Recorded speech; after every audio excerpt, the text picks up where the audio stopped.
Access Talk, évidemment, on va parler d'Accelerate et je vais avoir besoin de connaître votre niveau de connaissance vis-à-vis d'Accelerate. Donc pour ça, s'il y a possibilité de remettre la lumière dans la salle 2 minutes, je vais vous... Alors comme vous venez de prendre le goûter, je vais vous faire un petit peu d'exercice. Je vais vous demander tous de vous mettre debout, s'il vous plaît. Oh l'emmerdeur. Ok. Alors je vais demander déjà à tous ceux qui n'ont jamais entendu parler d'Accelerate de s'asseoir. Oh la vache. Ok. Ok, ça va être long. Sur ceux qui sont restés debout, combien ont déjà entendu parler d'Accelerate, ont juste une vague idée de ce que c'est? Ok. Enfin, vous pouvez vous asseoir, pardon, ceux qui ont une vague idée de ce que c'est. Combien ont une idée assez précise de ce que c'est, parce qu'ils ont déjà fait un atelier dessus, ou ils ont déjà exploré un peu le sujet? Vous pouvez vous asseoir si vous êtes dans ce cas. D'accord. Et donc, ma question suivante, c'est qui a lu le bouquin? Et donc, ah si, voilà. Merci pour ceux qui ont lu le bouquin. Ok. Alors, j'ai pas mal de contenu, et j'ai notamment prévu du contenu pour le cas où il y avait des gens qui connaissaient pas Accelerate, donc c'est plutôt pas mal joué. Mais ce qui veut dire aussi qu'on va être un petit peu dense en rythme, donc on va essayer de le tenir. Rapidement, qui je suis, donc je m'appelle Sylvain Révéro, je travaille depuis plus de 20 ans dans l'informatique. Pour situer, une de mes premières missions, c'était vérifier qu'un parc informatique passait l'an 2000, donc ça vous permet de situer quand j'ai commencé à bosser. Mes sujets de prédilection historique, c'est tout ce qui est DevOps, Cloud. Du DevOps, j'ai dérivé sur tout ce qui est pratique organisationnelle, enfin innovation organisationnelle et managériale. Et puis, depuis 4 ans maintenant, le sujet qui m'anime principalement, c'est celui du numérique responsable. Là, en l'occurrence, on va très peu en parler. Si j'arrive au bout de la presse, on en parlera juste un tout petit peu à la fin pour faire l'enchaînement avec le talk suivant. Mais c'est pas dit qu'on arrive au bout de cette presse. Et donc, je travaille chez Zenica en tant que consultant et directeur technique. Hop. Alors, avant de parler d'Accelerate, on va s'appuyer dans cette conférence sur cette formule de quelqu'un qui s'appelle Timothy Gallwey, qui a fait plusieurs choses dans sa vie, mais qui entre autres a été entraîneur de tennis, et qui a écrit des bouquins dont un qui s'appelle The Inner Game, sur l'entraînement, enfin sur la motivation, etc. Et puis ça a été décliné dans le monde entreprise.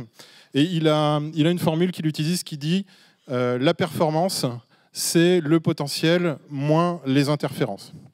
Et on va essayer de prendre cet axe-là pour regarder Accelerate et pour regarder ce que nous dit Accelerate sur le management. Alors, quand on parle de potentiel, on va enfoncer quelques portes ouvertes dans cette présentation. Quand on parle de potentiel, la première chose qu'on peut se dire, c'est que notre potentiel, il est dépendant de notre contexte, ou plus exactement, notre contexte va avoir une influence sur notre capacité à libérer notre potentiel, ou au contraire, peut restreindre notre potentiel. Donc il y a cette citation qui est attribuée à Einstein, mais on n'est pas très sûr de cette attribution, donc on a laissé anonyme. Si vous jugez un poisson par sa capacité à grimper aux arbres, il passera sa vie entière persuadé qu'il est totalement stupide. Pourquoi citer cette phrase-là maintenant? Parce que le potentiel de tout le monde n'est évidemment pas le même, et que selon vos types de potentiel, selon vos forces et vos faiblesses, la façon dont ils vont être évalués vont ou pas mettre en avant vos forces ou vos faiblesses. Et c'est d'autant plus important que, là encore, je me permets d'enfoncer quelques portes ouvertes, mais que c'est un enjeu important pour les entreprises, parce qu'on a beaucoup en entreprise de potentiels qui sont bridés. Donc là, on s'appuie par exemple sur une étude de Malakoff, je crois, qui dit que 56% des salariés vivent au quotidien avec au moins une de ces fragilités liées à leur travail. Donc stress, souffrance, précarisation, risque de burn-out. Je vous laisse lire le slide, je ne vais pas le faire à votre place. Ouais, c'est ça, c'est Malakoff-Médéric. Donc potentiellement, ces différentes fragilités, ce sont des choses qui viennent restreindre le potentiel des personnes. Et puis ça se traduit aussi sur l'engagement, puisque lorsque le potentiel est restreint, le risque c'est d'arriver sur de la perte de sens. Et là, je m'appuie notamment sur l'enquête Gallup, dans laquelle on dit que, enfin, il est révélé que la France serait parmi les derniers pays en termes d'engagement. 6% de salariés engagés. Alors ça, c'est les chiffres de l'étude 2018, je crois, ou 2017. Mais l'étude de 2021 qui a été publiée en 2022, c'est toujours le même chiffre, 6% d'engagés. 69% de non engagés et 25% d'activement désengagés. À comparer avec 30% d'engagés aux États-Unis, 14% la moyenne européenne. Et en gros, en Europe, il y a à peu près, je crois, que les Italiens qui sont plus bas. Étude américaine, donc à prendre avec des pincettes sur la façon dont elle est menée, mais ça reste, même si les proportions sont à prendre avec des pincettes, ça reste potentiellement sur le potentiel. Je me fais des private jokes déjà. Ça reste un indicateur du niveau d'engagement qui doit être pris en compte par les managers. Alors, comment on fait puisqu'on parle de libérer le potentiel. Donc, libérer le potentiel, diminuer les interférences pour aller vers la performance. Le rôle du manager, c'est quoi? Ça va être de faire émerger des nouvelles pratiques de telle façon de libérer le potentiel, libérer la capacité d'agir des personnes qui travaillent avec lui. Alors là, on va s'appuyer sur un papier de Dave Snowden. Dave Snowden, c'est le papa de Kinefin, que je n'arrive jamais à prononcer correctement, Kinefin, qui date de cette année, dans lequel il parle de 3 leviers sur lesquels on peut s'appuyer. Le premier levier, ce qu'il appelle l'agentivité, c'est agir sur qui décide des actions, qui fait les actions, et quelle est la marge de manœuvre donnée à ceux qui peuvent faire des actions dans l'entreprise. Dans l'équipe, transposée. Le deuxième, c'est quelles sont les opportunités qui sont offertes ou qui sont empêchées par l'écosystème. Donc c'est ce qu'il appelle l'affordance. Et le troisième, c'est quelles sont les croyances, les schémas de compréhension qui peuvent être des contraintes, qui peuvent être vécus comme des contraintes ou qui peuvent être vécus comme des attracteurs, mais les attracteurs, là, c'est à comprendre au sens négatif du terme, c'est-à-dire des choses qui vont attirer, pas forcément dans le bon sens. Donc les croyances, les schémas de compréhension, c'est un peu le syndrome, on a toujours fait comme ça dans l'entreprise, je ne vois pas pourquoi on ferait autrement. C'est des choses qui potentiellement peuvent brider les potentiels. Donc je le disais, c'est un papier de Dave Snowden que vous pouvez retrouver en anglais sur kinefin.co, thekinefin.co, et puis qu'un de nos collègues à Zenica, enfin 2 de nos collègues d'ailleurs à Zenica ont traduit. Donc, si on revient à notre formule performance égale potentiel moins interférence, donc on va essayer de travailler sur la maximisation des potentiels. Donc en identifiant bien les potentiels et en regardant chez les personnes quelles sont leurs forces, leurs faiblesses, leurs potentiels propres. Et puis on va essayer de minimiser, de supprimer idéalement les interférences en jouant sur ce qu'on appellera plus tard les 3A, donc agentivité, affordance, agencement, que je viens de vous présenter. Alors, c'est la partie où tous ceux qui se sont assis très vite vont rattraper un petit peu le train de ceux qui ne se sont pas assis tout de suite. Qu'est-ce que c'est Accelerate ? Alors, pour comprendre ce que c'est Accelerate, il faut un petit peu d'histoire. Accelerate, c'est quelque chose qui vient du monde de DevOps au départ. Alors, si on doit replacer une chronologie, donc à l'origine de tout, il y a la manifeste agile, bien sûr, sinon on ne serait pas là aujourd'hui. Il y a eu les dinosaures, puis le manifeste agile.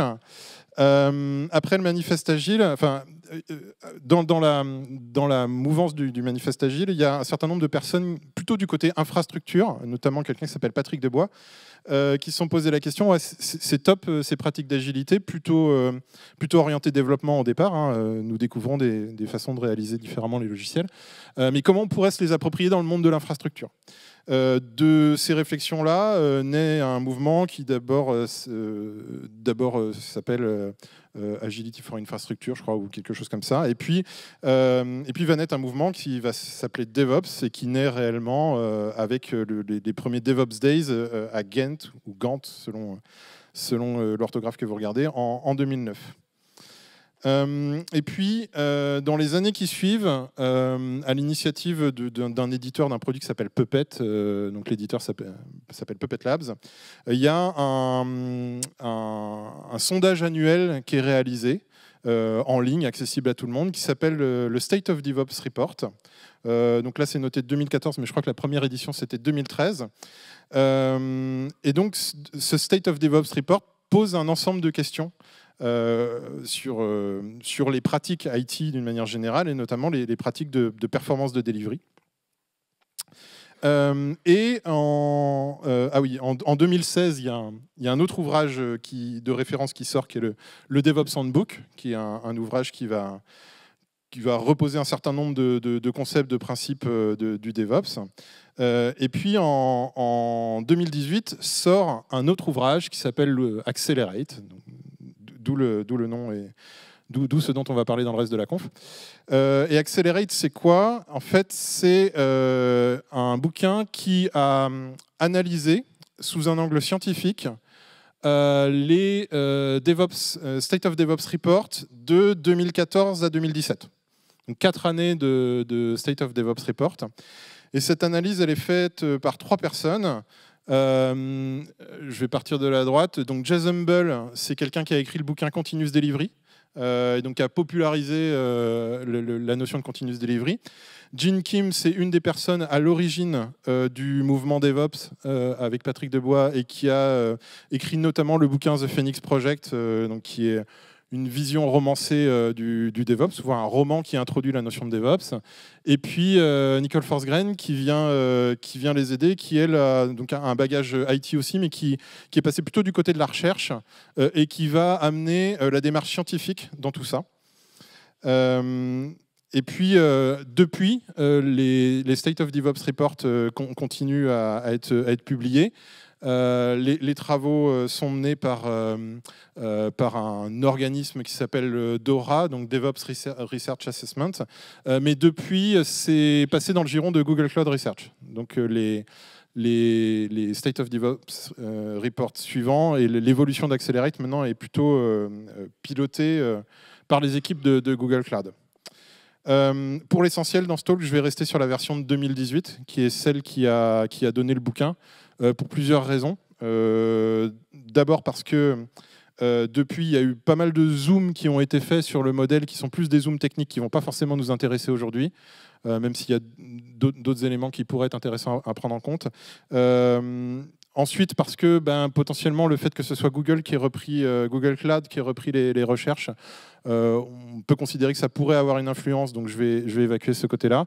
Et puis, pour une troisième raison, qui est que le modèle s'est beaucoup complexifié. Je vous en ferai une vision rapide tout à l'heure, et on va essayer de rester sur un modèle un petit peu plus simple. Et en temps, ça va être compliqué.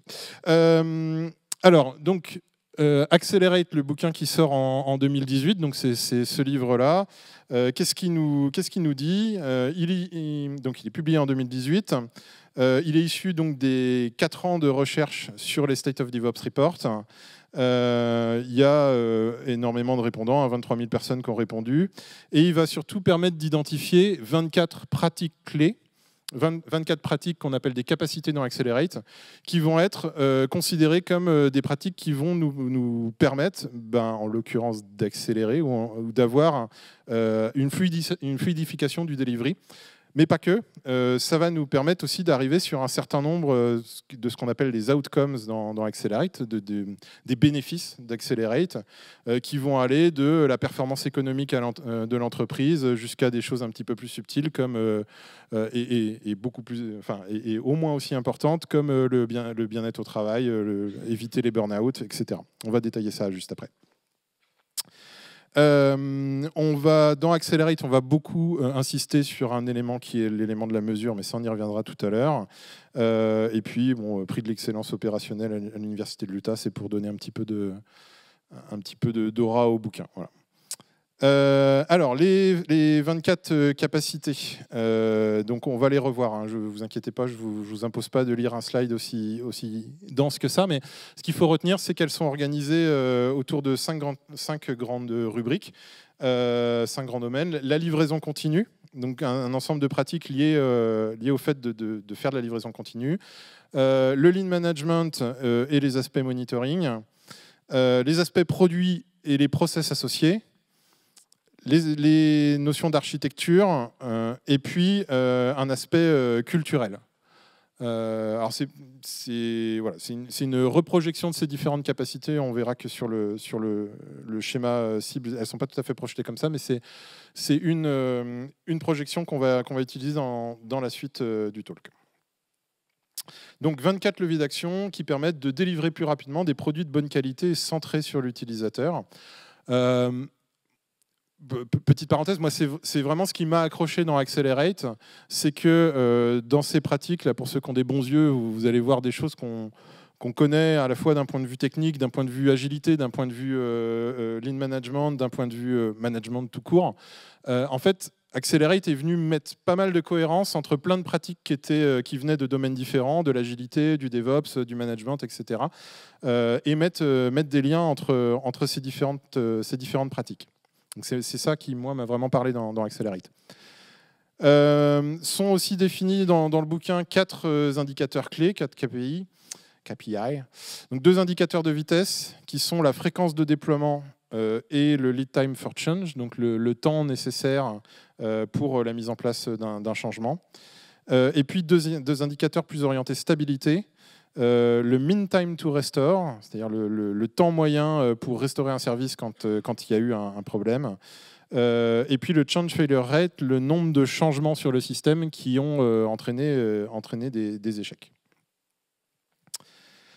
Alors, la pertinence de l'étude, elle est basée sur 2 choses. Enfin, la pertinence du bouquin est basée sur 2 choses. Elle est basée globalement sur le fait qu'il y a eu une démarche scientifique qui a été adossée à l'analyse et à la construction des questionnaires. D'abord, il y a un modèle de questionnaire qui a été créé en s'appuyant sur des travaux scientifiques pour faire en sorte que les réponses soient le moins orientées possible. Et puis, il y a un processing des données, un tri des données qui est fait en s'appuyant sur, alors là on dit une analyse statistique reconnue, en l'occurrence c'est des modèles d'analyse statistique reconnus. Pourquoi ? Parce que le but était de sortir du potentiel, le lien de causalité qui serait... Enfin, corrélation n'est pas causalité. Donc là, l'idée, c'est de dire justement si on a mis des outils d'analyse statistique pour être capable d'établir ce qu'on va appeler des liens de prédictibilité entre des pratiques et puis entre ces pratiques et des outcomes. Bon, ça, je passe rapidement dessus. Ça, c'est bon. On définit différents niveaux de performance sur les répondants, et les high performers ont des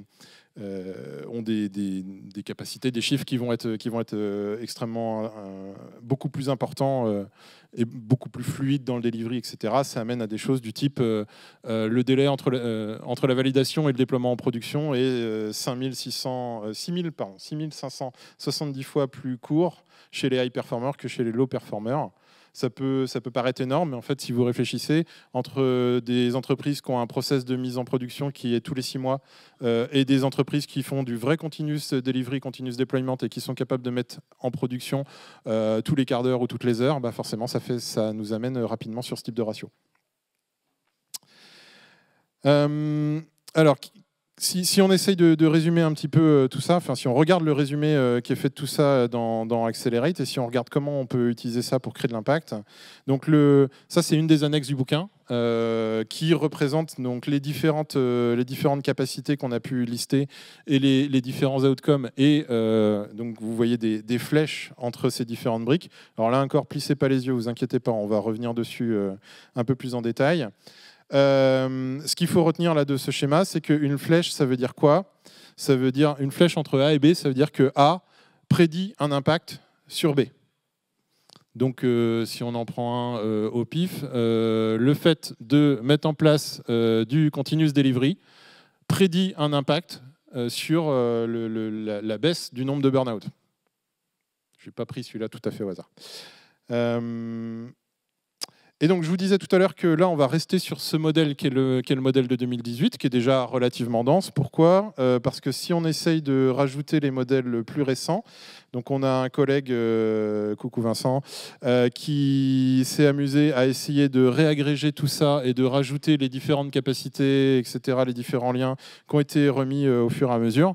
Vous voyez que c'est tout simplement parfaitement illisible. On pourrait s'amuser à prendre du temps pour zoomer dessus, mais ça serait compliqué. Alors, il faut juste savoir qu'il y a eu des choses qui ont été rajoutées autour de la sécurité, qui n'étaient pas traitées au départ. Il y a eu des choses qui ont été rajoutées autour de la notion de SRE, donc System Reliability Engineering, etc.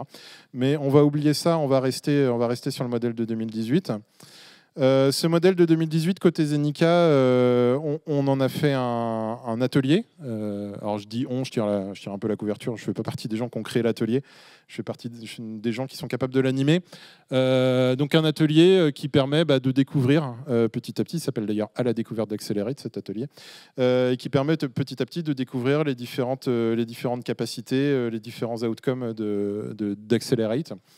Et c'est sur ce visuel, dont les pictogrammes ont été faits par Jérôme Bourgeon, merci à lui, qu'on va s'appuyer pour le reste de la conf. Alors si on zoome un petit peu sur les différentes capacités, je vais quand même essayer de passer rapidement pour rester dans le timing. Du côté du continuous delivery, on va trouver un ensemble de pratiques qui sont connues dans le monde du continuous delivery. Donc le fait d'avoir de l'intégration continue, des tests et des déploiements automatisés, être capable de faire de la livraison en continu, le trunk-based développement, etc., la version contrôle. Si vous êtes technique, normalement ça vous parle. Si vous n'êtes pas technique, c'est pas très grave pour ce talk si ça vous parle pas. Côté architecture et puis produits et process, on va trouver des choses comme les architectures faiblement couplées qui, par extension, nous amènent vers les architectures en microservices. L'autonomie des équipes, le fait que les équipes soient autonomes et responsables sur le choix de leurs outils, on y reviendra un petit peu tout à l'heure. Et puis le fait de travailler par petites unités de travail, là on va retrouver plutôt des thématiques qui viennent de l'agilité et du lean. Petites unités de travail, faire régulièrement des démonstrations aux utilisateurs, faire de l'expérimentation en équipe, et puis rendre visible votre flux de travail. Voilà, donc toutes les techniques de management visuel. Pour ceux qui étaient notamment ce matin au talk de Kevin sur Kanban, vous voyez bien de quoi on parle. Côté lean management et monitoring, on va retrouver là encore des choses qu'on pratique aussi côté agilité, la limitation du travail en cours, l'utilisation de management visuel, le fait de mettre en place ce qu'on appelle l'observabilité, donc ce qui va un petit peu plus loin que le monitoring classique. L'allègement des processus de déploiement. Pour ceux à qui ça parle, CAB, Change Advisory Board, et encore plus pour ceux à qui ça donne des cauchemars, vous voyez ce qu'on veut dire par alléger les processus de déploiement. Pour ceux à qui ça ne parle pas, tant mieux pour vous. Et puis le fait d'avoir un système de notification proactive qui va un peu de pair avec l'observabilité. Et puis du côté des capacités liées à la culture, on va chercher déjà un contexte de travail qui apporte de la satisfaction, qui apporte de l'envie tout simplement. Le fait d'encourager la collaboration entre les équipes. Le fait d'encourager l'apprentissage en continu. Le leadership transformationnel, on va zoomer dessus tout à l'heure. Et puis la culture organisationnelle de Westrum, là aussi, on va zoomer dessus tout à l'heure. Donc rappelez-vous bien ces 5 capacités, on va les explorer un petit peu plus dans le détail. Et puis parmi les outcomes, donc les résultats attendus, on va trouver des choses liées à d'abord la performance en déploiement logiciel. Rappelez-vous, on vient entre autres du domaine du continuous delivery. Donc, on va trouver des choses liées à la performance au déploiement logiciel. On va parler de performance organisationnelle, et notamment la performance commerciale, mais aussi la performance non commerciale. Et puis, on va trouver des choses plus liées au rapport de l'employé à son entreprise, donc l'identification à l'organisation. Parmi les choses mesurées, avez-vous envie de recommander l'entreprise dans laquelle vous travaillez à d'autres personnes extérieures? le fait de diminuer la peine liée au déploiement, le fait de diminuer les burn-out, et puis le fait de diminuer aussi le travail à refaire, le travail qui doit être fait plusieurs fois. Donc, voilà pour cette partie mise à niveau rapide de ce qu'est Accelerate. Alors maintenant, si on regarde et si on se dit, si on utilisait Accelerate, il y a plein de choses hyper intéressantes dedans. Je vous ai convaincu en ces 25 minutes qu'il fallait y aller. OK, on va vers Accelerate. Donc, Accelerate, on a dit, c'est 24 capacités, c'est 4 métriques. C'est potentiellement, si vous le mettez en place dans votre entreprise, des problématiques de mise à l'échelle. Donc, si vous partez pour tout implémenter, vous allez créer quoi? Des interférences de la difficulté. C'est un gros morceau, un trop gros morceau. Et donc, derrière, au niveau impact, ça risque d'être peu d'impact, c'est même gentil, ça risque d'être négatif.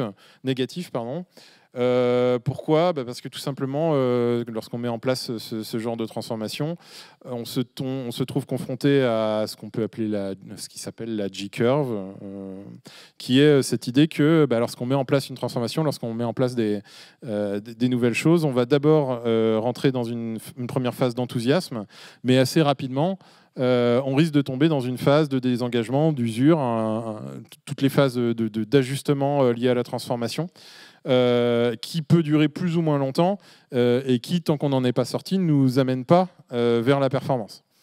Et qui plus est, non seulement nous amène pas vers la performance, mais peut même créer des dégâts humains. Et plus on va essayer de mettre de choses dans notre transformation, et surtout d'une manière pratique, plus on va essayer de mettre de choses dans la transformation, plus la J-curve va être profonde dans la partie des engagements. Une autre chose, on a dit que dans Accelerate, il y avait 4 métriques clés, mais une erreur qu'on peut voir, alors pas uniquement liée à Accelerate, d'une manière plus générale, quand on s'approprie ce genre d'approche ou des méthodologies qui définissent des KPI, une erreur courante qu'on va trouver, c'est le fait de tomber dans ce qu'on appelle la loi de Goodhart, c'est-à-dire à partir du moment où une métrique devient un objectif, ça cesse d'être une bonne métrique. Ça cesse d'être une métrique pertinente. Pourquoi? Parce qu'à partir du moment où on va faire en sorte qu'une métrique devienne un objectif, eh bien, on risque tout simplement de tricher pour être capable d'atteindre ses cibles. Pour les développeurs dans la salle, si on vous met un objectif de couverture de test, vous allez faire des tests qui servent à rien, mais ça va couvrir le code. Le risque derrière, c'est de tomber dans une forme de perte de sens, et donc on va retomber sur un des risques qui entache le potentiel tel qu'on l'a vu au départ, créer du désengagement des équipes. Donc bref, pas forcément partir sur une transformation très réussie. Donc si on veut, encore une fois, si vous me suivez sur le fait que Accelerate c'est bon pour vous, et si on veut mettre en place Accelerate, on va essayer de démarrer sur quelques meilleures bases. D'abord, on va se rappeler que la métrique, c'est pas fait pour poser des objectifs. La métrique, c'est fait pour savoir si on progresse. Je vous ai prévenu, on enfonce pas mal de portes ouvertes dans le talk. Je vous l'ai pas survendu.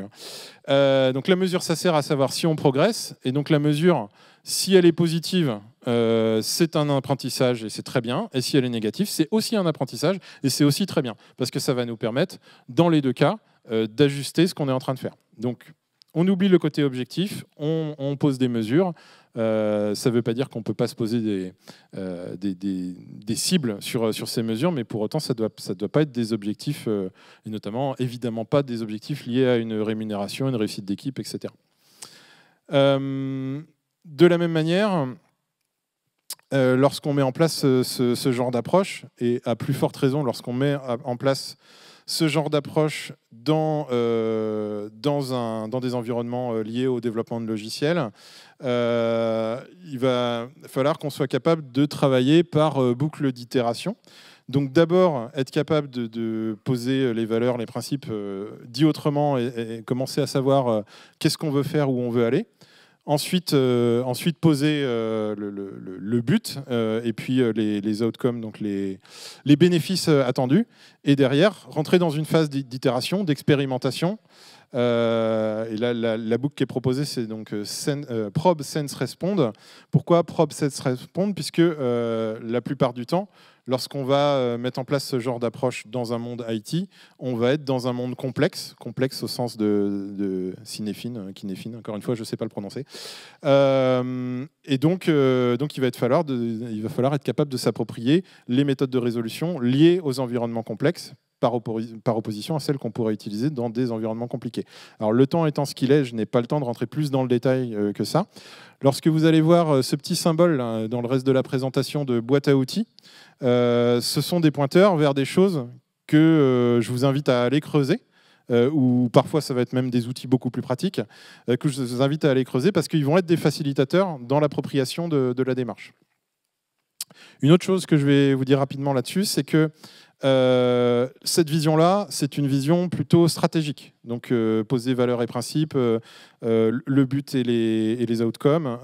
Décidément, j'ai du mal à retrouver à chaque fois la traduction d'outcome, peu importe. Et puis la boucle d'expérimentation. Ça, c'est une vision plutôt stratégique. On en verra une déclinaison un petit peu plus tactique un petit peu plus tard. Donc, premier outil à aller explorer pour mettre en place ce genre d'approche dans un monde complexe, Cinéfine. Donc, de Dave Snowden également. Deuxième chose, si on ne veut pas tomber dans la J-curve, comme on l'a dit, il va falloir qu'on s'appuie sur des itérations, sur des petites itérations. Donc, alors ça vient de Better Value, Sooner, Safer, Happier, non pas des Daft Punk, mais de Jonathan Smart. Donc, think big. Start small and learn fast, pensez grand, démarrez petit et apprenez vite. L'idée, c'est d'être capable de pouvoir faire des petites itérations et de prendre du feedback rapidement de ces petites itérations plutôt que poser une grande transformation sur la table et se dire allez, on y va, mais on ne sait pas trop par quel bout prendre. Donc là, pareil, boîte à outils que je vous conseille pour adresser ça. En tout cas, moi, c'est ce que j'utilise pour adresser ce côté itératif. C'est la boîte à outils Solution Focus, parce qu'elle va vous permettre d'adresser au moins partiellement le côté think big. Wow. En travaillant sur ce qu'on appelle le futur préféré dans Solution Focus. Et puis, ça va vous donner un canevas qui va vous permettre de progresser. Alors déjà, dans un monde orienté solution, puisqu'un monde orienté problème. Mais là encore, je n'ai pas le temps de développer ce point-là. Et puis surtout, c'est une méthode qui est par essence itérative, qui est par essence s'appuie sur le fait de faire des petits pas. Une autre boîte à outils ou méta-boîte à outils que je ne saurais que trop vous conseiller, en tout cas moi j'en suis un grand fan, c'est la boîte à outils Management 3.0. Et Management 3.0, alors c'est plein d'outils et souvent on en retient les outils, mais quelque part un des trucs les plus puissants dans Management 3.0, c'est cette formule. Manager le système, pas les personnes. Parce que dans des systèmes de management, alors on va dire pour s'appuyer sur la dialectique de management 3.0, dans des systèmes de management plus orientés 1.0 ou 2.0, on va avoir des approches qui sont plutôt liées au fait de manager des personnes. Et en fait, si on ne se libère pas de ces réflexes de manager les personnes, de faire du micromanagement, si on ne se libère pas de ça et on ne se positionne pas dans le fait que le rôle du manager, encore une fois, c'est de maximiser les potentiels et de diminuer les interférences, ça se fait pas en manageant les gens, en fait, ça se fait en manageant le système qui est autour d'eux. Je vais essayer de vous donner des exemples un petit peu plus concrets après.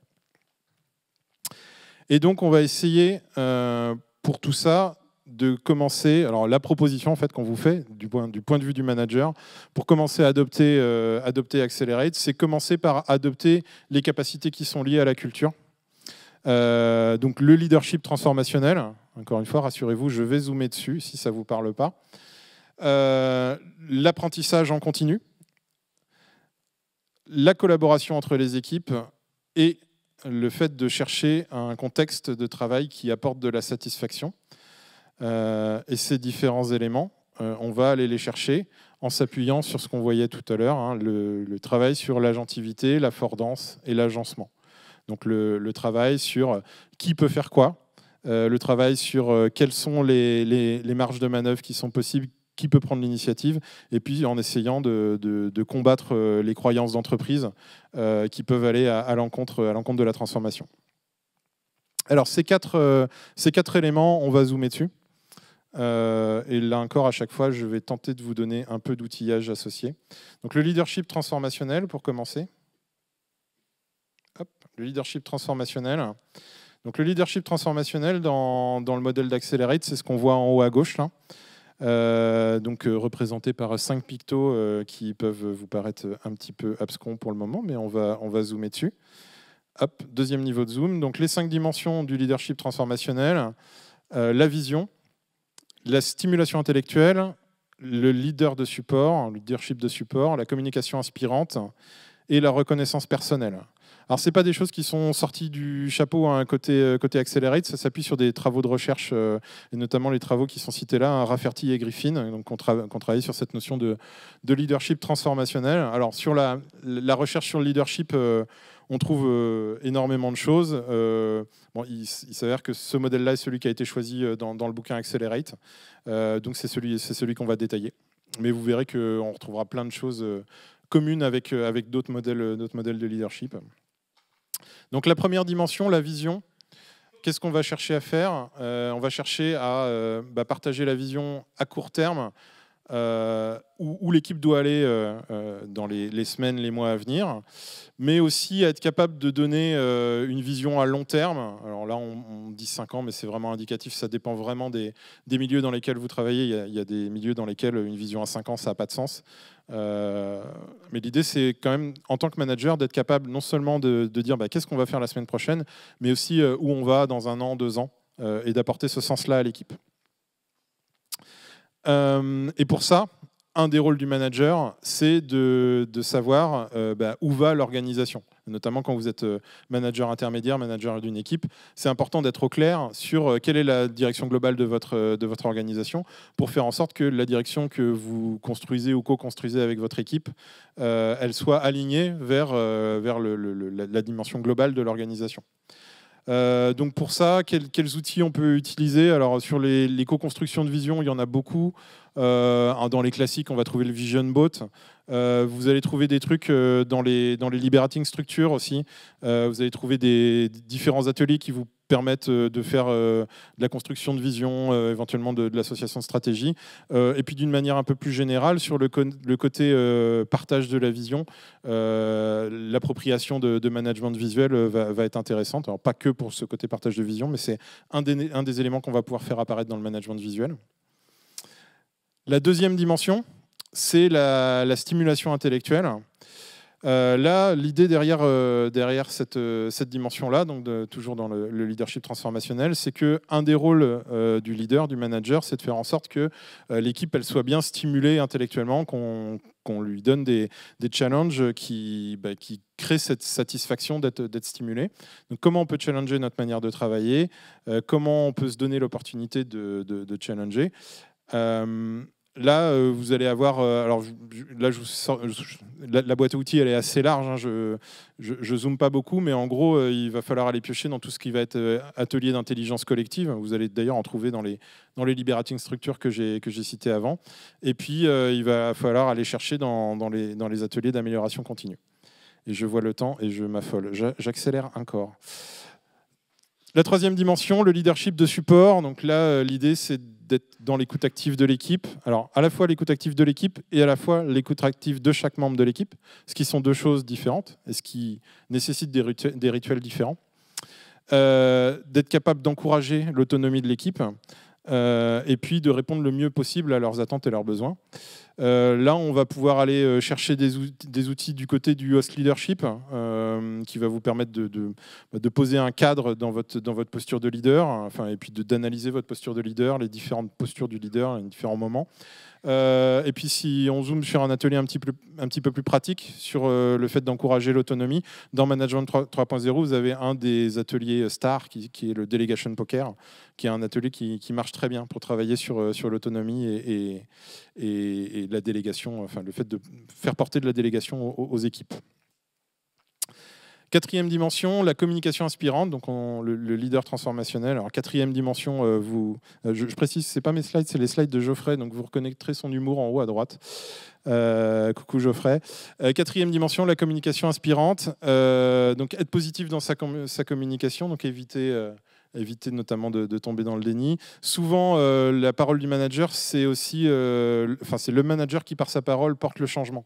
Ce qui n'est pas toujours très bien vécu dans les équipes. Donc, être capable d'accompagner ce changement auprès des équipes, d'expliquer que le changement, c'est des opportunités pour apprendre, c'est une posture de leadership transformationnel.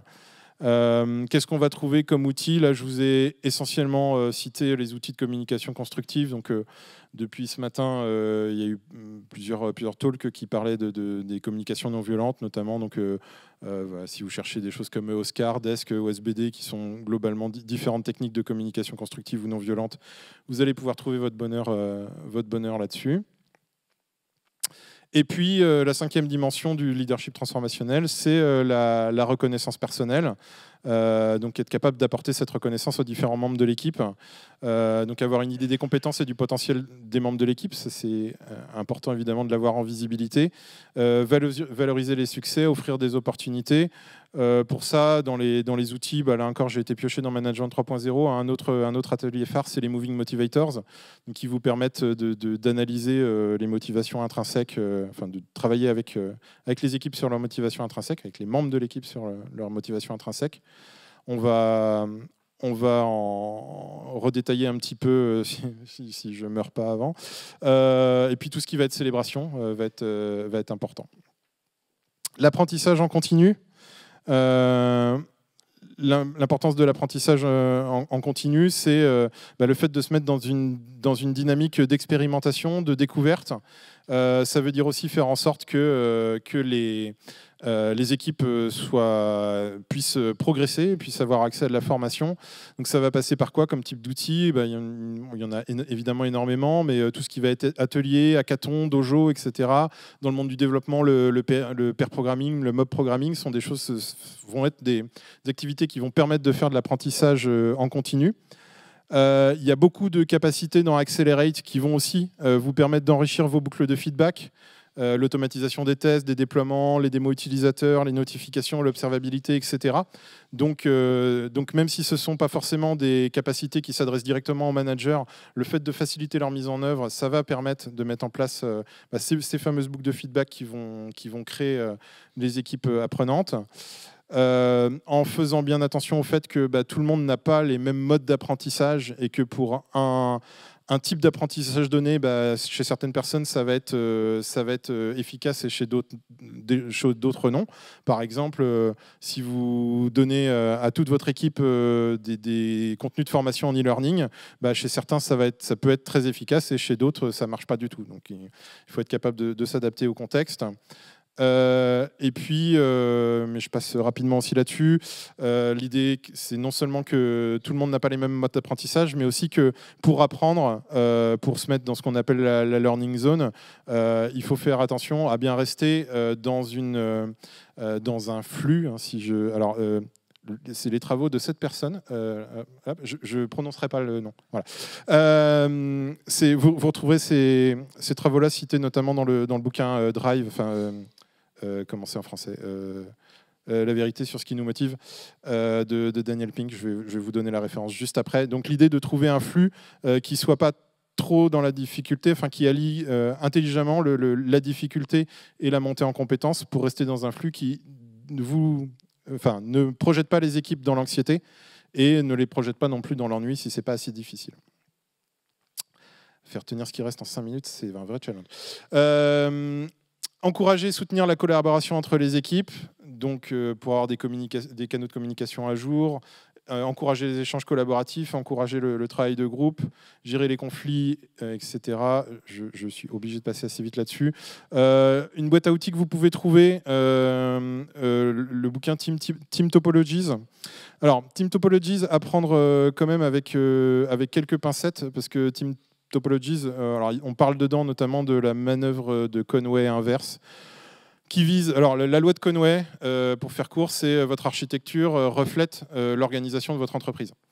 Et donc la manœuvre de Conway inverse, c'est de dire, si vous voulez changer l'organisation de votre entreprise, vous poussez des architectures qui n'ont rien à voir avec le mode de fonctionnement de votre entreprise. Et si on pousse le truc jusqu'au bout, c'est faites des microservices, vous allez voir, ça va forcer votre organisation à se réorganiser en équipe pluridisciplinaire. Bon, le problème de ça, c'est que si on le fait un peu trop violemment, c'est compliqué pour les équipes et c'est plutôt remis en cause dans les derniers rapports State of DevOps. Donc apprendre avec des pincettes, pas forcément adapté à tous les contextes. Et puis, pour être capable de faire émerger une culture de haute collaboration,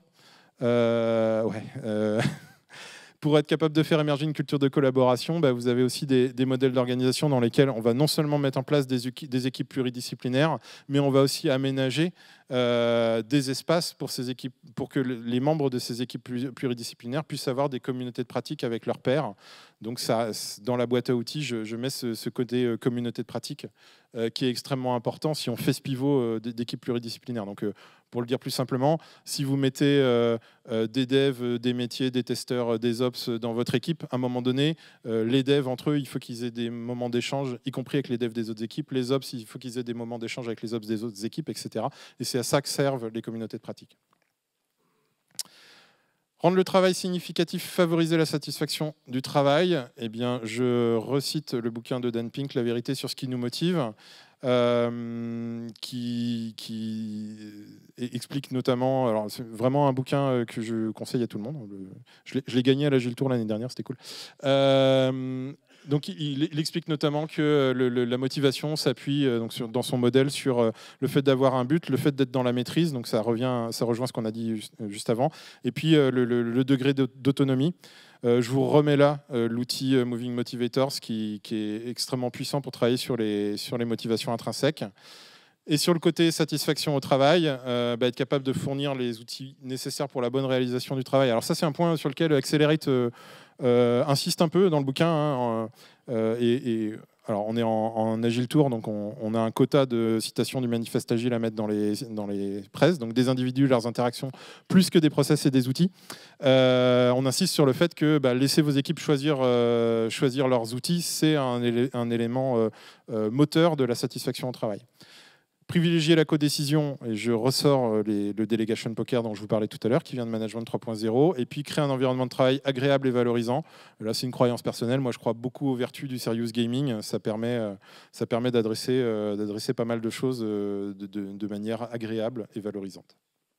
Pour résumer, j'y arrive presque au bout du truc. Ouais. Pour résumer, votre boulot de manager pour augmenter la performance, c'est donc d'appuyer le potentiel des personnes et de diminuer au maximum les interférences. Pour ça, l'idée, c'est de faire émerger la capacité d'agir en s'appuyant sur ces différentes capacités qui viennent d'Accelerate, que sont le leadership transformationnel, l'encouragement de l'apprentissage en continu, la collaboration entre les équipes et puis le fait de créer un contexte de travail satisfaisant avec les différents outils qu'on a pu citer jusqu'à présent. Un dernier outil, je vous disais tout à l'heure que la vision elle était plutôt stratégique. Un outil un peu plus tactique, c'est les travaux de Shook en 2010 qui dit quoi ? Qui dit que plutôt qu'essayer de changer la culture pour changer les comportements, il vaut mieux changer les comportements pour changer la culture. Donc la vision tactique, c'est plutôt changer ce qu'on fait pour aller avoir un impact, c'est quoi, 1 minute, waouh, avoir un impact positif sur la culture, plutôt que se dire on va poser une nouvelle culture et après on va voir qu'on va changer nos comportements. Et pour ça, il y a un élément qu'on n'a pas encore cité dans Accelerate, qui est la culture organisationnelle de Westrum, qui est un modèle de culture organisationnelle dans lequel le but est de tendre vers une culture organisationnelle générative, par opposition aux cultures organisationnelles pathologiques ou bureaucratiques. Je n'ai pas le temps de vous les détailler, mais vous voyez sur le slide. Et clairement, pourquoi on cite Shook juste avant, c'est parce que le fait de passer à l'action va permettre de faire émerger ce type de culture générative, donc orientée performance, coopération, partage des risques, etc. etc. Je passe rapidement là-dessus. Hop. Et puis, juste pour faire la transition avec le talk suivant, petite réflexion personnelle autour d'Accelerate, puisque je vous disais que Mon domaine, c'était plutôt maintenant le numérique responsable et par extension l'écologie. On parle beaucoup d'accélérer dans Accelerate. La façon que j'ai eue de me réconcilier avec ça, c'est de me rendre compte qu'on pouvait accélérer pour ralentir, que le but d'accélérer dans Accelerate, c'est d'accélérer le delivery, pas forcément d'être dans une recherche systématique du sprint, et que ce temps qu'on gagne, on peut l'utiliser pour faire d'autres choses, pour réfléchir, pour ralentir. C'est un sujet que j'ai tenté d'explorer. Je contribue à un projet qui s'appelle Ralentir, que vous trouvez sur ralentir.tv, et j'ai écrit un petit papier là-dessus, si vous voulez le lire. Allez le lire, le lien est là. Et je vous remercie, j'ai fini mon marathon.